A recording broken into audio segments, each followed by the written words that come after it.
Now we have a few rows on of edge-to-edge techniques, the wavy line, the seed, and the vertical line. Now we're going to start the first tapestry technique, and this is going to be the vertical line. Now there are several ways of doing the joins, and I'm going to show you how to do the turned joint or the shared warp joint, simply because I think it's the easiest one to learn. So I've kind of laid out my design. I have yarn just kind of laid in here to see how it looks. So I'm going to have 9 in my center and move out 8 each time. So the first thing I want to do is mark my warp, and I mark it with a permanent marker. So I always mark the center, and then I mark my turning warps, which are 8 out from each turning joint.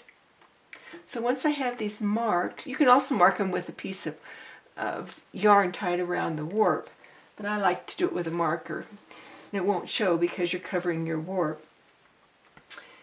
So our first little section is going to be through or around these 2 marked warps. So the rule is, if you're weaving from left to right, you start with the yarn on the right. Or if the yarns are hanging on the left, start with the one on the right. And I always end with my yarns hanging on the left. So I'm going to start with the yarn on the right, and it's going to go around that turning warp, but because it's the same color as the background, I'm just going to lay it in here. Then my next one is the brown one that goes around these marked warps. So I'm going to wrap my tail around that marked warp.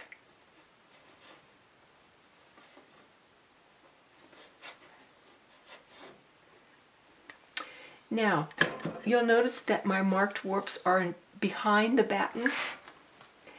You cannot go around them unless they are in front of the batten. So if they're behind the batten, you have to pick them up when you go the opposite direction. So my left one, oops, I went one too far here. So I'm changing my shed.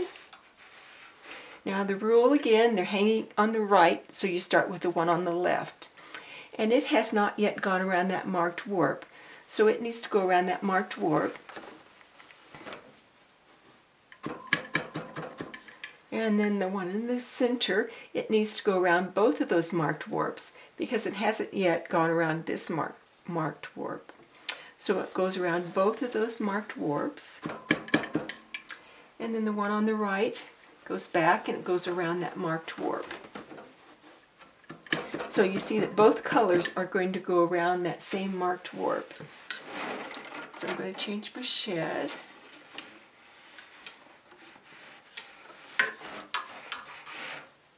And they're hanging on the left, so I start with the one on the right. Check and make sure, is it around that marked warp? Yes, it is, so I'm going to go directly back. And on this one, check and see, is it around that marked warp? Yes, but it can't go around the marked warp on the right side because it is behind the batten. And ditto with this one, it cannot go around that marked warp until the marked warp comes in front of the batten. So now when I change my shed, it brings those marked warps in front of the batten. So they're hanging on the right. I'm weaving from right to left, so I start with the one on the left. And again, check and make sure you're going around the marked warps with both colors of yarn. If you miss that marked warp, you end up with a hole. Might be okay if you want to do a buttonhole or a neck opening, but we don't want holes in our weavings.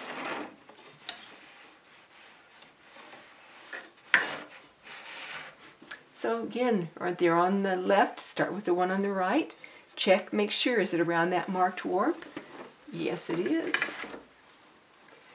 So when you pull your yarn, make sure you pull it firmly at that joint, but not so tight that you pull the warp out of alignment.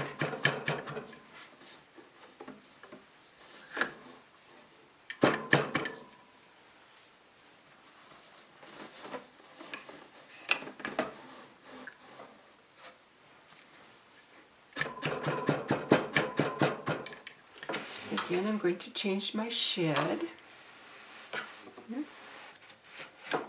And I'm going to start with the one on the right, the left, because I'm weaving right to left.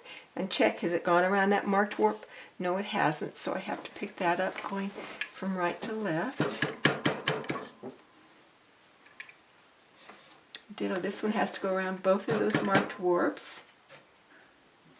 And this one is going to go around that marked warp.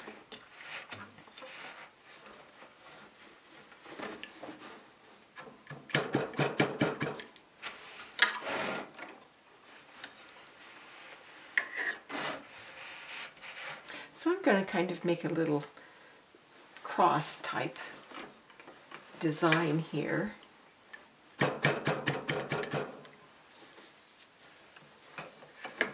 I'm going to go out for a while, and then I'm going to go in for a while.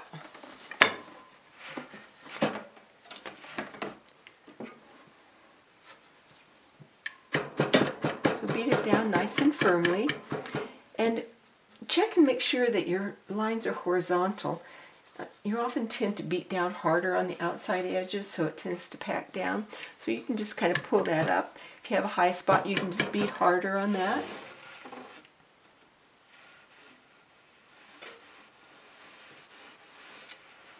So again, check and make sure. Have you gone around that marked warp? No, we want to go around that marked warp.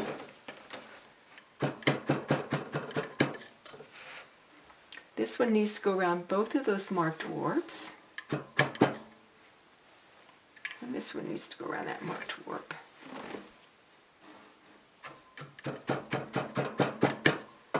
Change your shed. Check and make sure they're around that marked warp.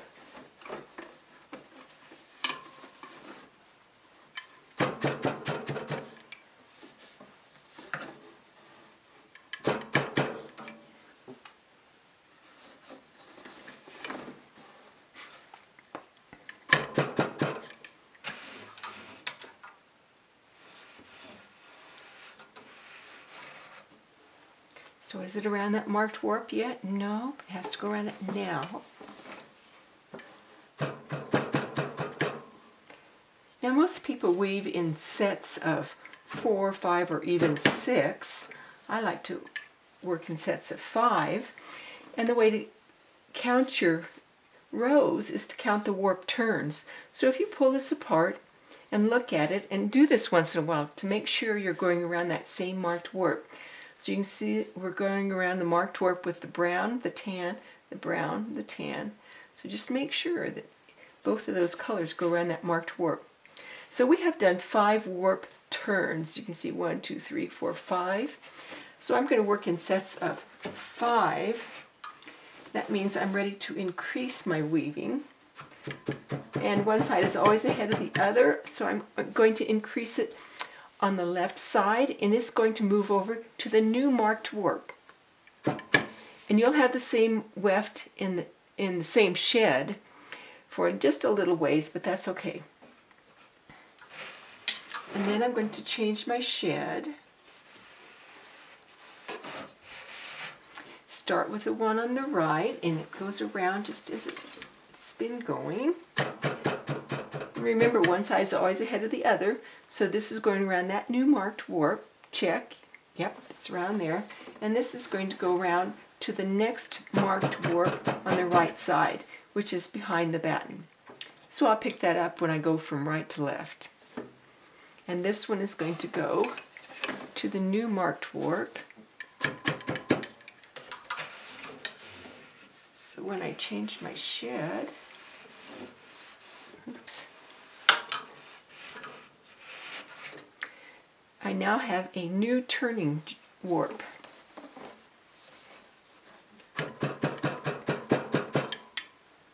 So check, make sure this has to go around those marked warps on both sides.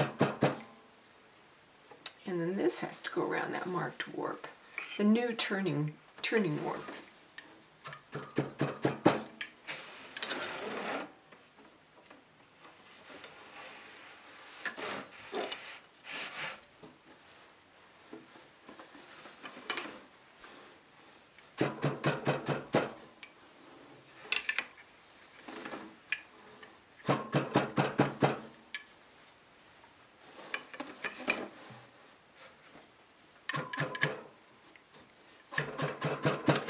So I'm just going to weave another 5 rows around this marked warp, then move out to the next marked warp and do another 5 rows. And then I'm going to start going in. So I'm going to weave away for a little ways by myself here, and then join me again for part 2, which is when you decrease your weaving instead of increase it. So thank you for watching.